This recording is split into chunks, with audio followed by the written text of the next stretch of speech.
Hello.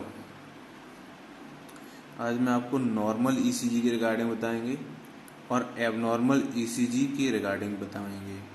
Okay, listen attentively. बहुत ही short में बताऊंगा मैं एबनॉर्मल ईसीजी को हम कैसे रीड करें। अगर ईसीजी किसी को देखना है और वो नॉर्मल है कि एबनॉर्मल है, तो हम 1 मिनट के अंदर कैसे बता दें कि क्या चेंजेस हुए हैं, क्या किसकी वजह से ये ऐसा आ रहा है। बहुत ही शॉर्ट में बताऊंगा मैं। ओके, तो नॉर्मल ईसीजी कैसा होता है। सबसे पहले क्या होता है, एक स्ट्रेट लाइन जाती है छोटी सी, उसके बाद थोड़ा सा ये प्रोमिनेंट होगी अपर साइड में। ये अपर साइड में थोड़ी सी प्रोमिनेंट होगी जिसको हम पी वेव बोल देते हैं। उसके बाद फिर से थोड़ा स्ट्रेट जाएगी, फिर थोड़ा सा डाउन आएगी, डाउन आके एक पीक पॉइंट सा बनाएगी जिसको हम क्यू वेव बोलते हैं। आफ्टर दैट इट थोड़ा सा फिर ऊपर की तरफ जाएगी, एक एक ट्रायंगल बनाएगी, शार्प ट्रायंगल बनाएगी, ठीक है, जिसे हम आर वेव बोलते हैं। इसके बाद डाउन आएगी, जो डाउन आएगी वो क्यू से थोड़ा ज़्यादा डाउन आएगी, उसे हम एस बोलते हैं, एस वेव। उसके बाद फिर से स्ट्रेट जाएगी, स्ट्रेट जाने के बाद फिर से थोड़ा सा कर्व लेगी, ये कर्व इसका पी वेव से ज़्यादा होगा तो ये टी वेव, जिसे हम टी वेव बोलते हैं। उसके बाद बच्चा लास्ट में जाके एक यू वेव होती है, इसको हम सिंपली यू वेव बोल देते हैं, ठीक है। तो इस प्रकार से नॉर्मल ईसीजी आता है। पी वेव वो टी से थोड़ी डाउन होगी, क्यू वेव एस से थोड़ी डाउन, एस से थोड़ी ऊपर होगी, ठीक है। इस प्रकार से होता है। अब हम एबनॉर्मल ईसीजी को कैसे फाइंड आउट करेंगे या कब होता है एबनॉर्मल ईसीजी। तो फर्स्ट केस हम देखते हैं एबनॉर्मल ईसीजी का, जिसमें ये मैंने बना रखा है क्या, नॉर्मल ईसीजी, ठीक है, नॉर्मल। अब हम जैसे एक एबनॉर्मल ईसीजी हम देखेंगे तो वो कैसा बनेगा, पीक टी वेव। जब किसी ईसीजी में पीक टी वेव होगी, पीक टी वेव का मीन्स ये गया ऐसे, इधर पी वेव आई, पी से फिर स्ट्रेट गया, फिर क्यू वेव आई, फिर आर वेव ऊपर चली गई, फिर एस वेव नीचे आ गई, फिर से ऊपर गया ये। अब बात क्या हो रही है यहाँ पे, peak T wave. Peak T wave का मतलब है कि ये जो टी वेव है वो बहुत ही ज़्यादा ऊपर जाएगी, ये इस प्रकार से ये, इसे हम बोलेंगे क्या, peak T wave, peak T wave, ठीक। या ऐसी ना होकर छोटा सा कर्व ना लेकर एक पीक शार्प कर्व लेगी, ट्रायंगल जैसा बनाएगी, तो उसे हम पीक टी वेव बोलते हैं, पीक टी वेव। और ये केस मिलता है आपको हाइपरकैलेमिया के केस में। मीन्स जब ब्लड के अंदर पोटेशियम की मात्रा बढ़ जाती है, नॉर्मल से ज़्यादा हो जाती है, तब हम हाइपरकैलेमिया बोलते हैं। और जब किसी पेशेंट में हाइपरकैलेमिया होगा और उसका हम ईसीजी निकालेंगे तो कुछ इस प्रकार से उसकी ईसीजी दिखाई देगी। तो क्या समझ में आया, peak T wave means hyperkalaemia, means potassium level ज़्यादा, मीन्स टी वेव है वो शार्प होगी, एकदम ऊपर की तरफ शार्प होगी। अगर ऐसा है तो इसका मतलब ये है कि बॉडी में ब्लड के अंदर पोटेशियम लेवल बढ़ गया है, इसकी वजह से इस प्रकार की रीडिंग आ रही है। ओके, पहली एबनॉर्मलिटी आपने पढ़ ली, ठीक है। अब दूसरी एबनॉर्मलिटी की तरफ चलते हैं। दूसरी है टी वेव इन्वर्जन, ठीक। सबसे पहले हम नॉर्मल ईसीजी की बात करते हैं। नॉर्मल ईसीजी इस प्रकार से होता है, ठीक है। ये ऐसा गया, थोड़ा सा ऊपर गया, फिर से डाउन हुआ, स्ट्रेट लाइन गई, फिर थोड़ा डाउन हुआ जिसे हम क्यू वेव बोल दिया, ठीक। फिर ऊपर की तरफ गया, इसने एक ट्रायंगल बनाया, फिर से ये डाउन हुआ जिसको हमने एस वेव बोल दिया, फिर से स्ट्रेट गया, फिर से अपर साइड गया थोड़ा सा ज़्यादा, इसे टी वेव बोला, इसको हमने आर वेव बोला, इसको पी वेव बोला, और ये हो गया यू। अब हम एबनॉर्मल की बात करते हैं, एबनॉर्मल की, ठीक है। एबनॉर्मल कैसा होगा, इन्होंने बोला टी वेव इन्वर्जन, मतलब उल्टा। तो अब ये स्टार्ट होता है पी वेव, जैसे का तैसा रहेगा, ठीक है। ये स्टेट गया, ये क्यू वेव आया, ये ऊपर गया तो आर, ये नीचे आया तो एस, फिर से ऊपर गया, फिर से स्टेट हुआ, स्टेट। अब इन्होंने कहा T wave inversion means T wave ऊपर न जाके, जैसे इसमें नॉर्मल में क्या है, ये टी वेव ऊपर गई, लेकिन नहीं, इसमें क्या होगा, टी वेव नीचे आ जाएगी, ये आ गई। अगर ऐसा ही इसी जा रहा है, इसका मतलब ये है कि टी वेव इन्वर्जन है। ये कब मिलता है, ये मिलता है एमआई के केस में, ये रहा मायोकार्डियल इन्फेक्शन और हाइपोकैलेमिया के केस में, ठीक है। जब किसी को मायोकार्डियल इन्फेक्शन हुआ होगा या किसी के बॉडी के ब्लड में पोटेशियम लेवल कम होगा, तो ऐसे केस में भी इस प्रकार की वेव बनेगी। Okay, P Q R S. तो क्या समझ में आया? अगर टी वेव इन्वर्जन है, इसका मतलब है वो एमआई का केस है, या अगर एमआई नहीं है तो वो हाइपोकैलेमिया का केस होगा। तो फिर आपको क्या करना होगा, उसका सीरम इलेक्ट्रोलाइट इन्वेस्टिगेशन कराना होगा, जिससे पता चलेगा पोटेशियम लेवल क्या है। या फिर पोटेशियम लेवल ठीक है तो फिर आपको हार्ट की जांचेस करानी पड़ेंगी, ठीक है, हार्ट की इन्वेस्टिगेशन कराने पड़ेंगे और भी ज़्यादा। अब हम थर्ड एबनॉर्मलिटी की तरफ चलते हैं। थर्ड एबनॉर्मलिटी है एसटी सेगमेंट डिप्रेशन। क्या है? एसटी सेगमेंट डिप्रेशन, ठीक। अब हम नॉर्मल ईसीजी की बात करते हैं पहले। ये क्या है? Normal ECG.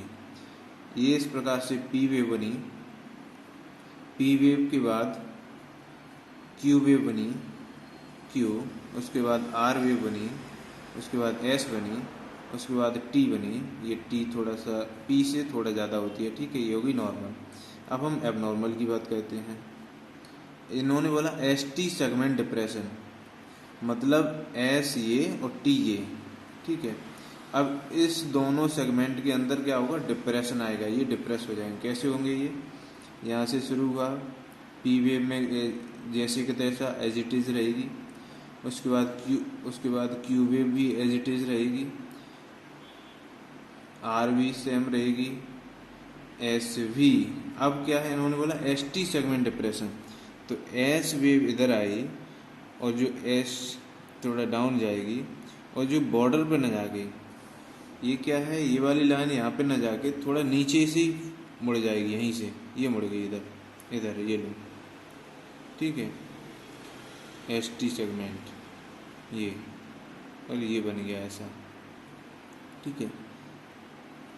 अब इसको मैंने टी बोल दिया, इसको मैंने एस बोला, इसको आर बोला, इसको क्यू बोला, इसको पी बोला। अब ये क्या है, इसको जाना चाहिए था कहाँ पर? यहाँ पर, यहाँ तक, ठीक है, और ऊपर जाके ऐसे, लेकिन नहीं, ये तो नीचे आया और नीचे ही रह गया, ये नीचे रह गया, ठीक है। इसका मतलब क्या है? ये डिप्रेस हो गया, डिप्रेस हो गया, ठीक है। ऐसा मिलता है एंजाइना पेक्टोरिस के केस में। किस में मिलता है? एंजाइना पेक्टोरिस के केस में, ठीक है। तो एंजाइना पेक्टोरिस में क्या होता है? एंजाइना पेक्टोरिस में क्या होता है? एसटी सेगमेंट डिप्रेशन होता है। अगर आप ईसीजी की रीडिंग करोगे तो इस प्रकार से ईसीजी दिखाई देगा आपको, इस प्रकार से कि जो वहाँ तक न जाके, स्ट्रेट लाइन न जाके नीचे की तरफ ये होगा। 3 एबनॉर्मलिटीज़ पढ़ लिया आपने। अब चलते हैं चौथी एबनॉर्मलिटीज़ की तरफ। नॉर्मल ईसीजी, इस प्रकार से ये गया पी वेव, ये क्यू वेव, ये आर, ये एस, ये टी, ठीक। अब यहाँ पे एबनॉर्मल की बात करते हैं।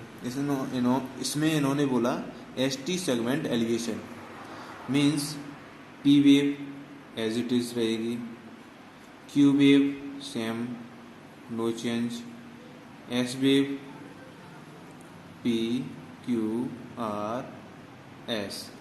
अब इन्होंने बोला कि एस टी सेगमेंट एलिवेशन, तो यहाँ पे एस है ना, वो यहाँ तक नहीं आएगी, ये बॉर्डर लाइन के ऊपर ही रह जाएगी ये, क्योंकि इसमें एलिवेशन हो रहा है।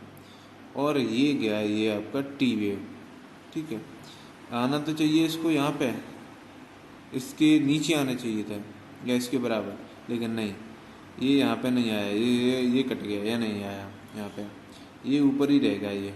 ठीक है, ये टी वेव हो गई, ये एस वेव हो गई, और फिर से ये नीचे आ गई, ये यू वेव बना दी इसने। अब इसको बोलेंगे हम क्या, एलिवेशन। ये इसमें एलिवेशन हुआ, ये ऊपर की तरफ गया, एस टी सेगमेंट एलिवेशन। ये बॉर्डर लाइन या बेस लाइन से ऊपर की तरफ रह गया, इसका मतलब है क्या, एस टी सेगमेंट एलिवेशन हुआ। और एस टी सेगमेंट एलिवेशन मिलता है आपको मायोकार्डियल इंफेक्शन के केस में। ठीक है, मायोकार्डियल इंफेक्शन के केस में एस टी सेगमेंट एलिवेशन मिलता है आपको, और दूसरा टी वेव इन्वर्जन भी मिलता है। ठीक है,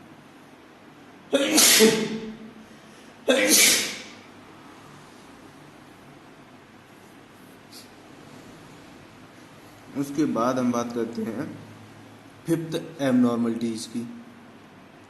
ये तो हो गया normal ECG, P wave, Q wave, R wave, S wave, T wave. इधर बनाते हैं हम एबनॉर्मल ईसीजी।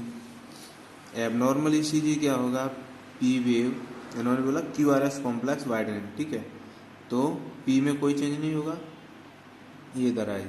अब क्यू वेव ये ऐसी बनी, क्यू आर एस कॉम्प्लेक्स।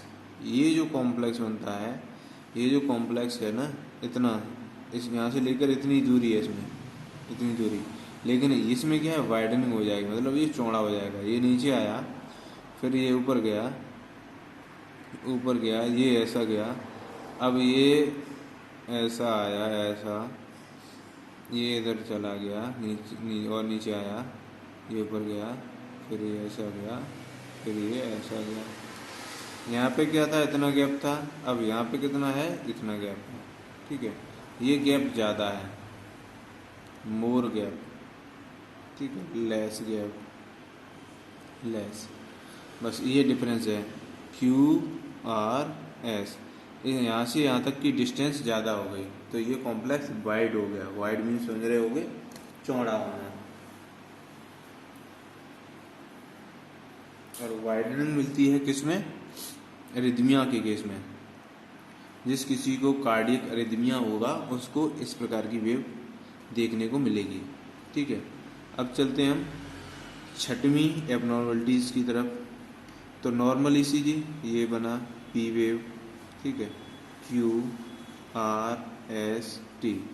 ठीक है, ये हो गया नॉर्मल। अब बात करते हैं हम एबनॉर्मल की। प्रोमिनेंट यू वेव मीन्स ये चला ऐसे, पी वेव जैसे कि तैसी, क्यू वेव से वो वैसी, नो चेंज, एस भी सेम, ये टी वेव। ठीक है, अब इन्होंने बोला prominent you wave. You wave तो ऐसी सीधी जा रही थी, लेकिन नहीं, ये यहाँ पे ऐसी हो जाएगी, प्रोमिनेंट हो जाएगी, ये प्रोमिनेंट हो गई, प्रोमिनेंट यू वेव। ठीक, तो ये केस होगा किसे, हाइपोकैलेमिया में, P Q R S T और यू वेव प्रोमिनेंट, ये हो गया हाइपोकैलेमिया में। ठीक, उसके बाद बात करते हैं हम shortened QT interval. Normal ECG, P Q R S T. Abnormal ECG, shortened QT interval. अब क्यूटी इंटरवल की बात होगी, किसके इसके बीच में, इसके और इसके बीच में। तो पी वेव में क्या चेंज, नो चेंज, आगे बढ़ो। अब क्यू वेव ये नीचे आई, अब ये ऊपर गई। ठीक है, ये नीचे आया, ये ऐसे बने। अब इन्होंने बोला शॉर्टन्ड क्यूटी इंटरवल, क्यू और टी, यहाँ से लेके और यहाँ टी के बीच की दूरी कम हो जाएगी। कैसे होगी, ये यहाँ गया, यहाँ बन गया, और यहीं से ये ऐसे बन गया, यहीं से इसने यू वे बना, टी वे बना दी। तो यहाँ से लेके यहाँ तक की दूरी कम हो गई, डिक्रीज हो गई। तो ये हो गया टी, ये हो गया एस, ये हो गया आर, ये हो गया एस, ये हो गया पी। ये होता है हाइपर कैल्सीमिया में और हाइपर कैलेमिया में।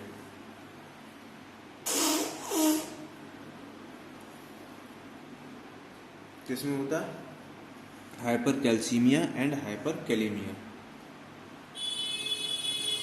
अब इन्होंने एक 8th एबनॉर्मलिटी की बात की है, नॉर्मल ईसीजी।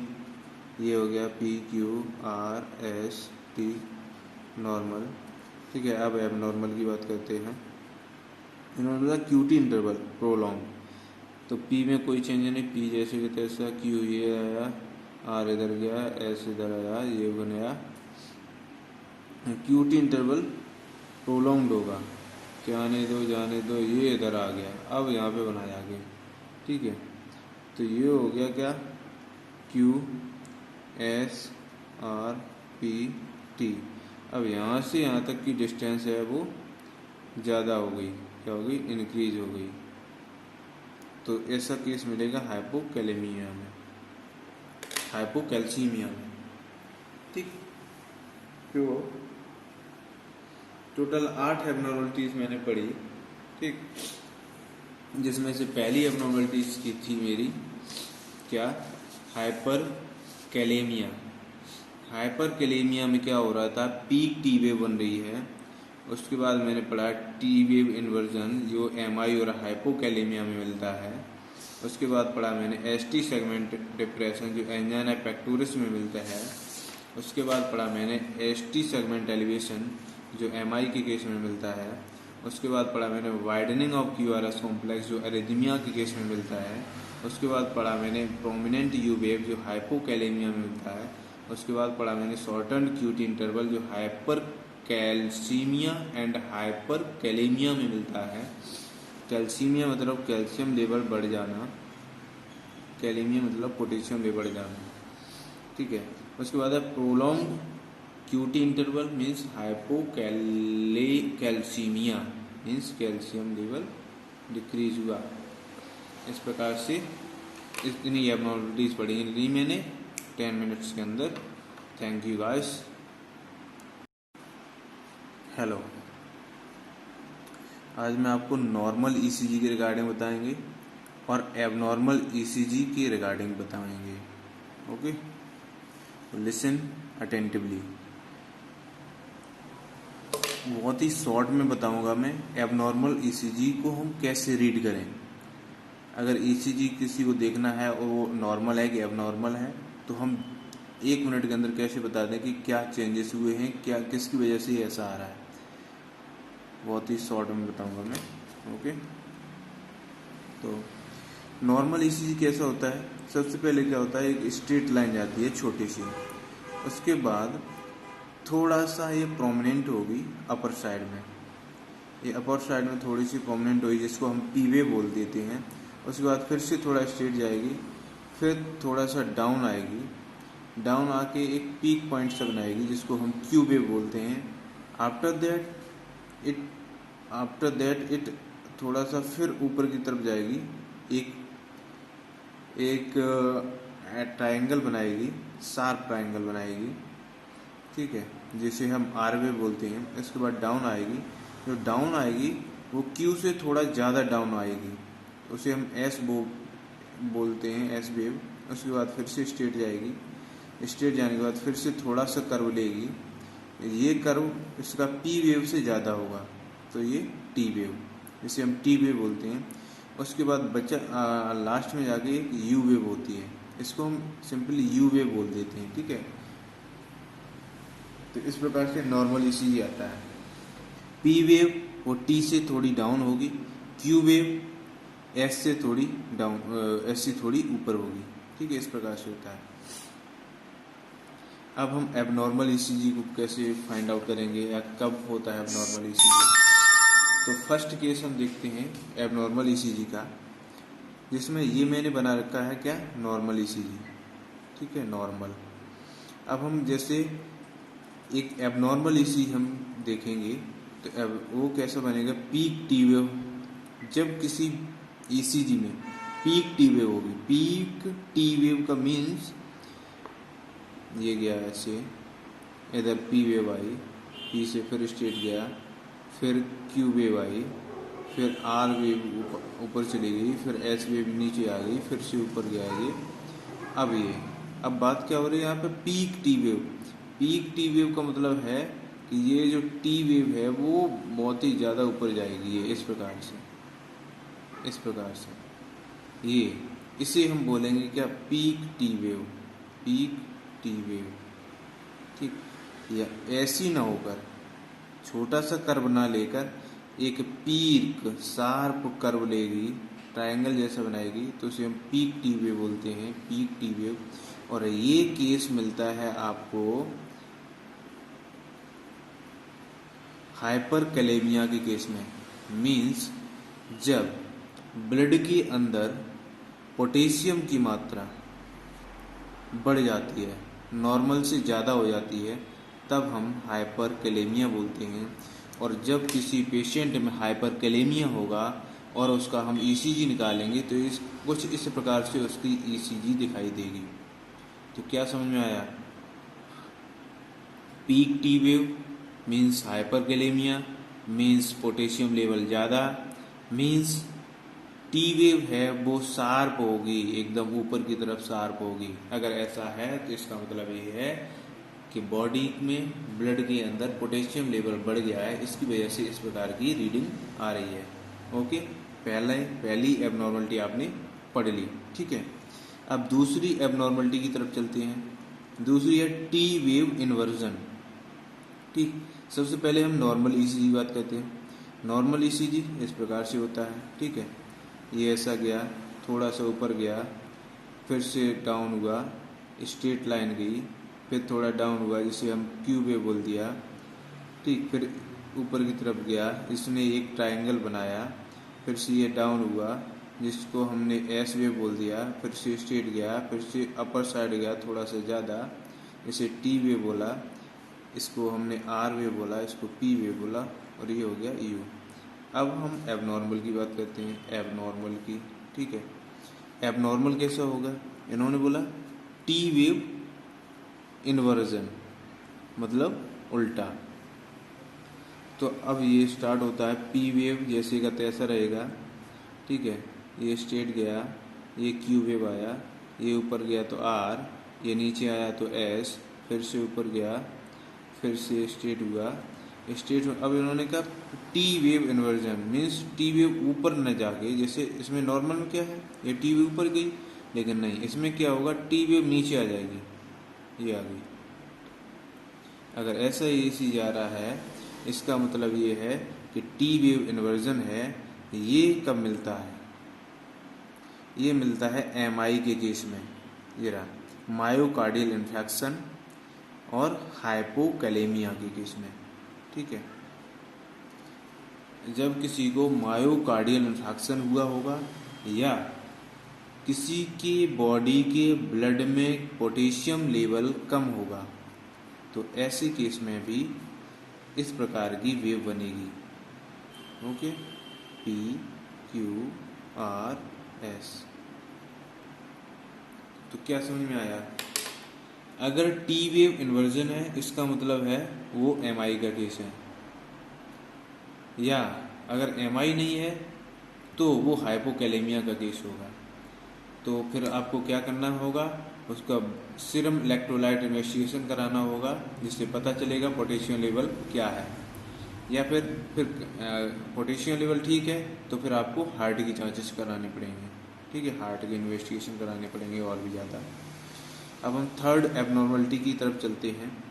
थर्ड एबनॉर्मलिटी है एसटी सेगमेंट डिप्रेशन। क्या है?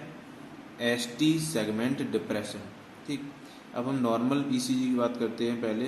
ये क्या है? Normal ECG.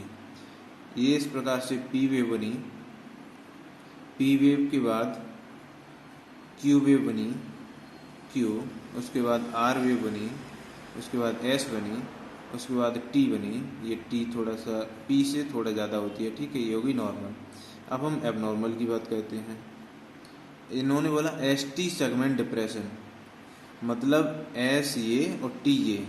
ठीक है, अब इस दोनों सेगमेंट के अंदर क्या होगा? डिप्रेशन आएगा, ये डिप्रेस हो जाएंगे। कैसे होंगे ये? यहाँ से शुरू हुआ पी वेव में जैसे कि तैसा एज इट इज़ रहेगी, उसके बाद क्यू वेव भी एज इट इज़ रहेगी, आर भी सेम रहेगी, एस भी।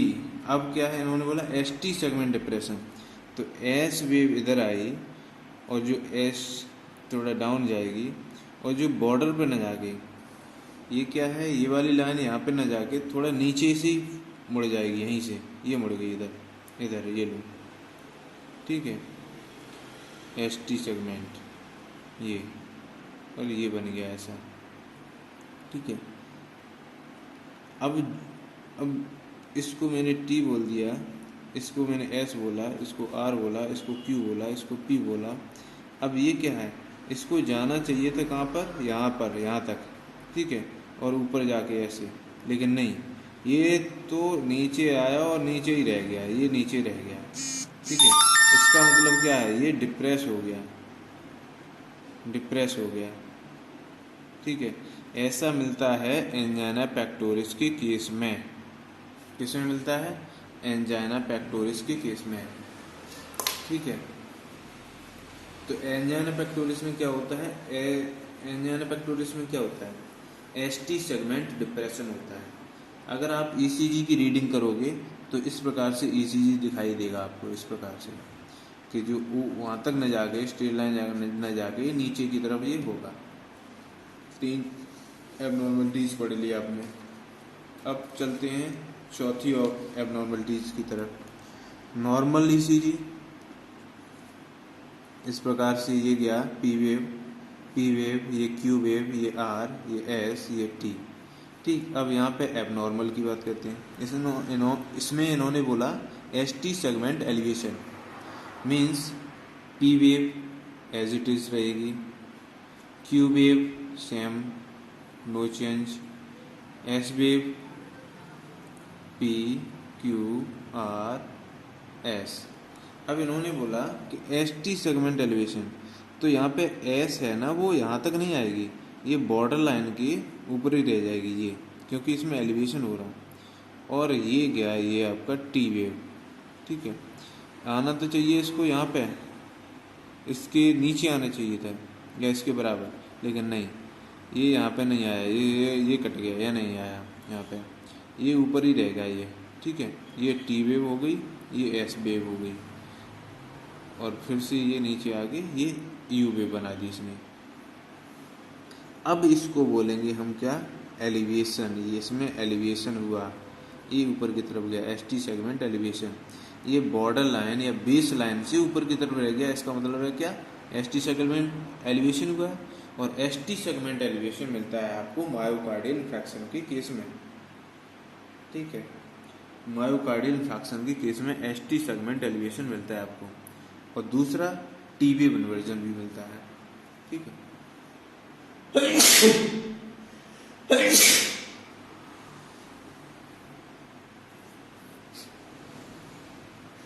उसके बाद हम बात करते हैं 5th एबनॉर्मलिटीज की। ये तो हो गया normal ECG, P wave, Q wave, R wave, S wave, T wave. इधर बनाते हैं हम एबनॉर्मल ECG। एबनॉर्मल ECG क्या होगा, P वेव, इन्होंने बोला QRS कॉम्प्लेक्स वाइडनिंग, ठीक है। तो P में कोई चेंज नहीं होगा, ये इधर आए। अब Q वेव ये ऐसी बनी, QRS कॉम्प्लेक्स, ये जो कॉम्प्लेक्स बनता है, ये जो कॉम्प्लेक्स है ना, इतना, इस यहाँ से लेकर इतनी दूरी है इसमें, इतनी दूरी, लेकिन इसमें क्या है, वाइडनिंग हो जाएगी, मतलब ये चौड़ा हो जाएगा। ये नीचे आया, फिर ये ऊपर गया, ऊपर गया, ये ऐसा गया, अब ये ऐसा आया, ऐसा, ये इधर चला गया नीचे, और नीचे आया, ये ऊपर गया, फिर ये ऐसा गया, फिर ये ऐसा गया।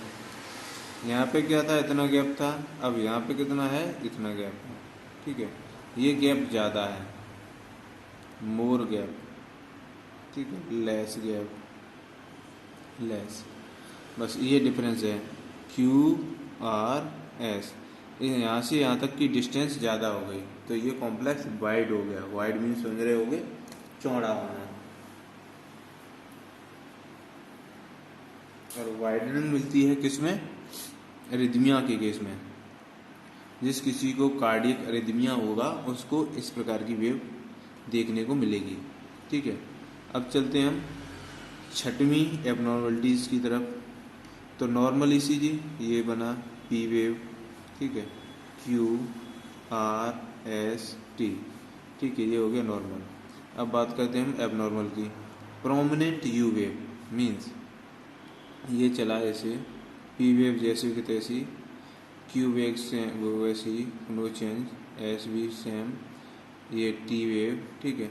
अब इन्होंने बोला प्रोमिनेंट यू वेव तो ऐसी सीधी जा रही थी, लेकिन नहीं, ये यहाँ पे ऐसी हो जाएगी, प्रोमिनेंट हो जाएगी, ये प्रोमिनेंट होगी, प्रोमिनेंट यू वेव, ठीक। तो ये केस होगा किसी में, हाइपोकैलेमिया में, PQRST और यू वेव प्रोमिनेंट, ये हो गया हाइपोकैलेमिया में, ठीक। उसके बाद बात करते हैं हम shortened QT interval, normal ECG PQRST, abnormal ECG, shortened QT interval. अब QT इंटरवल की बात होगी किसके इसके बीच में, इसके और इसके बीच में। तो P वेव में क्या चेंज, नो चेंज, आगे बढ़ो। अब Q वेव ये नीचे आई, अब ये ऊपर गई, ठीक है, ये नीचे आया, ये ऐसे बने। अब इन्होंने बोला शॉर्टन्ड QT इंटरवल, Q और T यहाँ से लेके और यहाँ T के बीच की दूरी कम हो जाएगी। कैसे होगी, ये यहाँ गया, यहाँ बन गया, और यहीं से ये ऐसे बन गया, यहीं से इसने U वेव बना, T वेव बना दी। तो यहाँ से लेके यहाँ तक की दूरी कम हो गई, डिक्रीज हो गई। तो ये हो गया T, ये हो गया S, ये हो गया R, ये हो गया S, ये हो गया P। ये होता है हाइपर कैल्सीमिया में और हाइपर कैलेमिया में।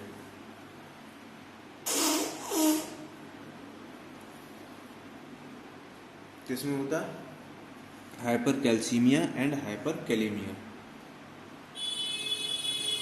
अब इन्होंने एक 8th एबनॉर्मलिटी की बात की है, नॉर्मल ECG, ये हो गया PQRST नॉर्मल, ठीक है। अब एबनॉर्मल की बात करते हैं। इन्होंने बोला QT इंटरवल प्रोलॉन्ग, तो P में कोई चेंज नहीं, P जैसे कि तैसा, Q ये आया, R इधर गया, S इधर आया, ये बनाया। QT इंटरवल प्रोलॉन्ग्ड होगा, जाने दो, ये इधर आ गया, अब यहाँ पे बनाया आगे, ठीक है।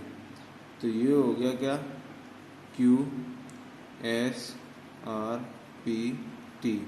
अब यहाँ से यहाँ तक की डिस्टेंस है वो ज़्यादा हो गई, क्या हो गई, इंक्रीज हो गई। तो ऐसा केस मिलेगा हाइपोकैलेमिया में, हाइपोकैल्सीमिया में, ठीक।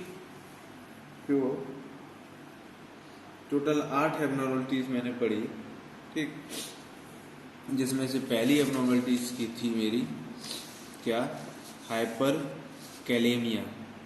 हाइपर कैलेमिया में क्या हो रहा था, पीक टी वेव बन रही है। उसके बाद मैंने पढ़ा टी वेव इन्वर्जन जो MI और हाइपोकैलेमिया में मिलता है। उसके बाद पढ़ा मैंने ST सेगमेंट डिप्रेशन जो एंजाइना पेक्टोरिस में मिलता है। उसके बाद पढ़ा मैंने ST सेगमेंट एलिवेशन जो MI के केस में मिलता है। उसके बाद पढ़ा मैंने वाइडनिंग ऑफ QRS कॉम्प्लेक्स जो एरिथमिया के केस में मिलता है। उसके बाद पढ़ा मैंने प्रोमिनेंट यू वेव जो हाइपोकैलेमिया में मिलता है। उसके बाद पढ़ा मैंने शॉर्टन्ड QT इंटरवल जो hyper calcaemia and hyper kalaemia में मिलता है। कैल्सीमिया मतलब कैल्शियम लेवल बढ़ जाना, कैलेमिया मतलब पोटेशियम लेवल बढ़ जाना, ठीक है। उसके बाद है prolong QT interval means hypocalcaemia means calcium level decrease हुआ। इस प्रकार से इतनी एबनॉर्मलिटीज़ पढ़ी मैंने 10 मिनट्स के अंदर। Thank you guys.